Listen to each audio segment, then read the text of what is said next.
if there was an email from the staff to campus reporting it, then there is a copy of that. That's just, right, that's how things are reported. With the But, names.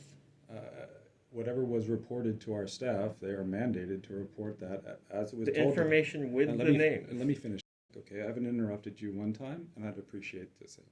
Okay, if our staff are reporting it, they're mandated to what was reported to them without any narrative, just what was said by this person, and to forward that on to campus.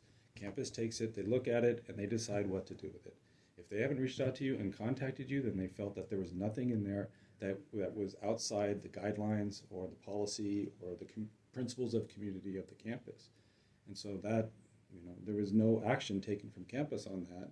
And I don't know, they don't contact me, they would contact you directly. So I assume they haven't, which means that whatever was reported to them wasn't an issue. Have they, so, right? I won't even ask if they contacted you.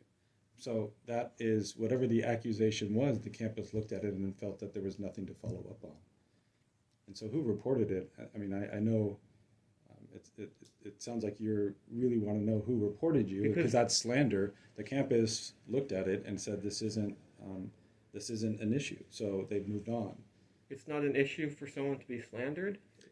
This house is full of 600 people from different cultures and different communication styles, and there's conflict in this house all the time. So you're basically trying to downplay slander as cultural communication differences? First, I'm not calling whatever they claimed as slander, because I haven't read it, right?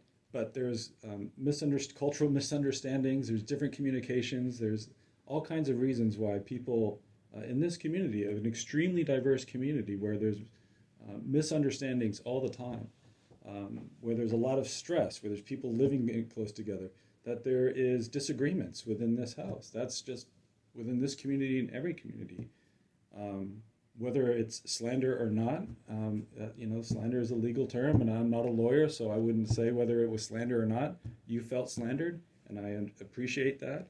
It's not that I felt slandered, I was slandered. Okay. So how do we go forward from here, right? I think we're going around in circles. My concern is to make sure that everyone feels and is safe, and both of our concerns is feel safe and in this community. You came and approached me about being, that you were being bullied. We cannot, I said we can have a conversation, make sure nobody's talking about you or to you. When I had that conversation with you, I believe you're the one that's going and talking to them. When we had agreed that we would, let them, they said they don't know anything. You have a week left here, right? You're going to be going to study. Why does how long me or anyone else here matter in any of this? I want you to have this time here should not have a negative impact, right? It should be a time where you're enjoying your studies, you're enjoying your time here. So when we had the conversation, I said I will follow up with both of them about your experiences with both of them. Neither of them said they knew anything. I know Shooting expressed that when she had that interaction with you, she was under a lot of stress with her studies. So she was just setting her own boundary of how she was stressed. That's what she relayed to me. And what I just ask is that if we're asking them to not talk to you or about you, then you do the same and reciprocate that. How are you enforcing that they don't talk about me? We have community standards, right? And everybody, if we agree on something, we can say, hey, can we all just agree that this is how we're going to move forward? We can put some implications, and if people are not following that, then they're breaking the. So you're saying it's an honor system? We have a code of conduct. It's in our student handbook. Yeah, but how do you enforce people to not talk behind someone's back, bad-mouthing them? Well, I mean, to be honest, how would any community deal with that? How do we stop people from having an opinion, whether it's negative or There's a difference positive? between having an opinion and slandering someone with false information, right, and also taking that like I said, to other offices. Slander is a legal term, and if you feel like you've been slandered, the path forward is to hire a lawyer. That's how you deal with slander. Someone who maybe is talking poorly about you or gossiping about you, the best thing is to move on. You can't control what other people are going to say. You just said there's a code of conduct. Yeah, and principles of community, and if we have incidents, we follow up on that. We have a process. So you don't enforce anything about slander in here. Is that what you're telling me? Okay, like I said, slander is a legal term. I'm not a lawyer. I don't have I don't have put someone on trial for slander in this house. That would happen outside in the community in the legal So system. what's the point of the code of conduct? The code of conduct is to hold people accountable to the behavior within the community. Are people being held accountable right now? The ones who are doing the bullying and making false reports? Have you issued us a report of complaints about individuals that are violating the code of conduct? Excuse me? Have you issued a complaint to us about a written statement about you being slandered by a particular individual within this house that you feel is breaking our code of conduct? It's in our handbook. The process is there. It starts with you. If you feel like someone is slandering you and you feel like they're breaking our code of conduct, which is described in our handbook, the first step is you file a complaint against someone to student conduct. We have a hearing. We listen to both sides.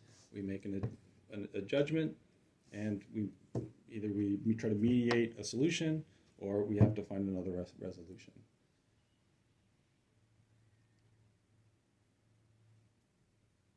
So, I mean, you haven't done that, right? You're saying I haven't made any complaint? Have you?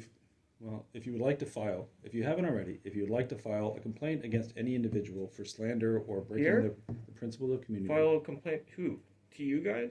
To iHouse for a violation, someone violated. iHouse who? Who in iHouse? You guys? Okay. Do you have a copy of the student handbook? You mean on me? You mean like on my jacket? No, at any time here, have you read the student handbook? I can forward it to you. That's I can have your email. I can forward you the Who handbook. am I supposed to make a complaint to if not you guys? It starts with a written. I'll forward you the step by step. It's in our handbook. That's how we would handle it within my house. Okay. So I would suggest using that process versus going directly to the residents, because that just turns into. What have you guys done to prevent bullying? This has been going on for months. Yeah, well, I mean, I would say that in situations when there's conflict, that often both sides are accusing each other of bullying. Would that be fair if there's interactions that are confrontational between two people? There should be records of people slandering me, specifically to resident support services. That's not. Then why would the hearsay matter? People say one thing about me, but then there should be already a record in the office of residential support services. Even that record cannot be shared with you, from what I understand. What you want to know. But then it's not one side saying blah blah blah or blah blah blah. There's a record. Ask you to kind of show us where they're bullying us, or document when and what did who they say where and when and where, so we have details that we can follow up on. If there's text messages, if there's chats, if there's emails, these things would help us understand what's going on and who is at fault. Because when we have a lot of incidents, it's a lot of finger pointing, and it's our job to kind of understand what's going on and how do we mediate this into a solution. And when there is misconduct, when there's clearly somebody breaking our code of conduct, that we take action. The campus has looked at this complaint and felt that there was nothing to move forward on, and so unless they've reached out to you and asked you for an interview, then they're moving on. There's nothing there, right? And again, Nayeli is reaching out to the individuals that you've identified and having conversations with them. We don't know what they know and what they don't know. We're asking them in a sincere way. They say they don't know. What can I do? I can't, what can I do? We need to have some sort of documentation if we're going to move forward with anything. Otherwise, we just need to find a peaceful resolution that allows everyone to feel safe in this house.